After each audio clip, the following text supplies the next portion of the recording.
on your side from Charlotte. You're watching WBTV News live at 5. I don't need to go and cut down, and they say intentionally. I mean, live at 5, a man accused of destroying a brand new home in the town of East Spencer by intentionally cutting down a big tree to fall onto the house. And that man now speaking to WBTV. Thanks for sticking with us. Live at 5, I'm Siobhan Bryant. And I'm Brandon Hamilton. It's a story we first brought to you last week right here on WBTV on air and WBTV.com. Now, if you missed it, police say 37-year-old Charles Ramsey caused this damage to a home by using a chainsaw to cause 2 trees to fall. Now, today he spoke with WBTV's David Wisnett to explain why he says it was not possible for him to be guilty. David, this is a wild story. Why does he say that? Well, Brandon, Ramsey says that he would have nothing to gain by cutting down trees that weren't even on his property. And he says besides that, there's a video that he says proves he was somewhere else when one of those trees fell. I don't need to go and cut down, and they say intentionally.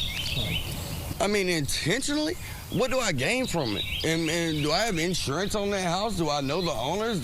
Charles Ramsey says he had no reason to cut down the trees that damaged new homes in East Spencer. One so severely damaged it will likely have to be torn down. No, I have no intent or no reason. Why would I cut down a tree? To intentionally drop on somebody's house. It makes no sense. I've seen a lot of unusual crimes.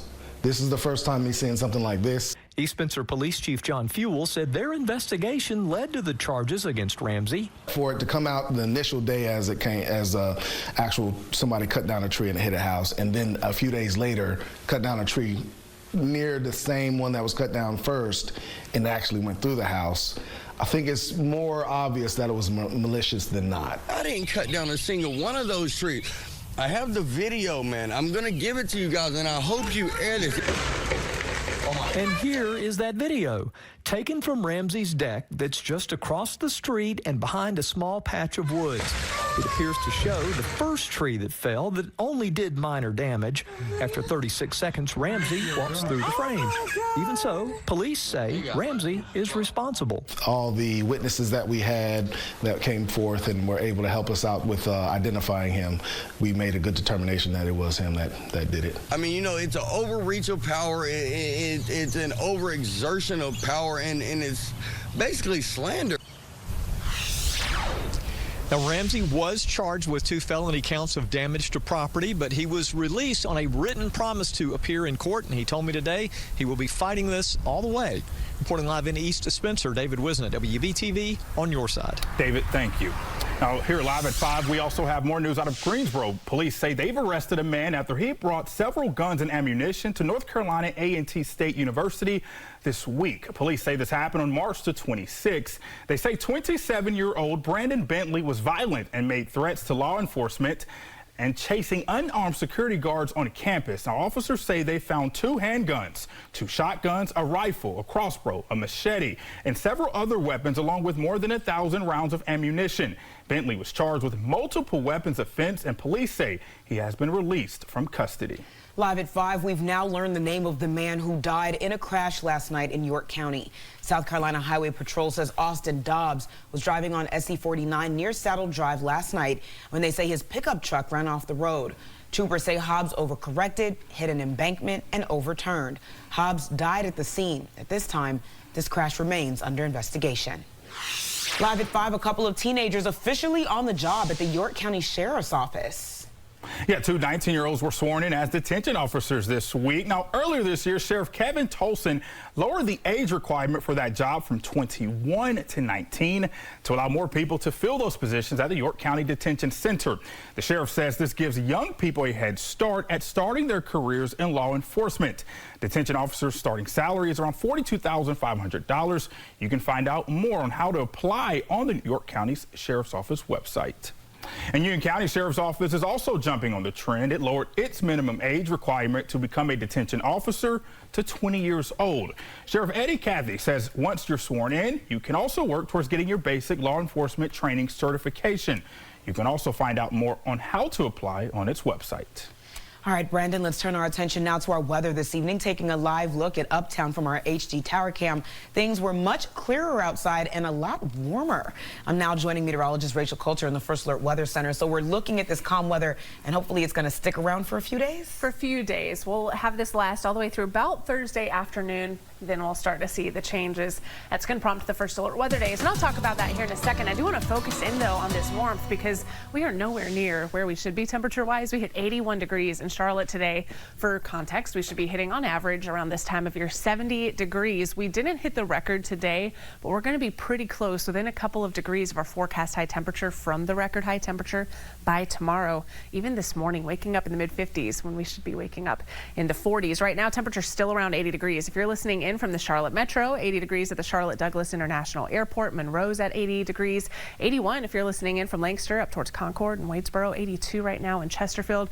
Out towards the foothills on the east side of the mountains, we're looking at 80 degrees in Lenoir and Morganton, and 72 even in the mountains. So even though we're a little bit cooler in the mountains, it's still so comfortable, and we have really pleasant conditions on the way for the evening tonight. Overnight falling back into the 60s before topping out in the mid to upper 80s by tomorrow afternoon. This just doesn't last. We're going to be going from the 80s tomorrow afternoon to the 50s by Saturday with additional rain chances. The latest on those First Alert Weather Days as we near your Easter weekend coming up.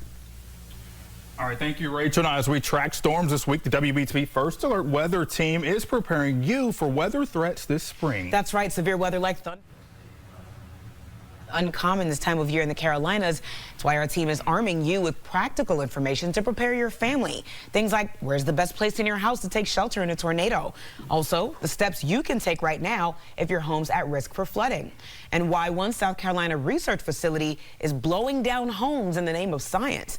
We'll answer all of those questions when you watch the live premiere of First Alert Severe Weather Ready tomorrow at 12:30 on WBTV.com, as well as on our app on Roku, Amazon Fire, and Apple TV. Then you can watch live on TV Thursday night at 7:30. Yes, set those reminders. All right, cell phones in the classroom can be distracting, and most schools have some sort of policy regarding students using them during their school day.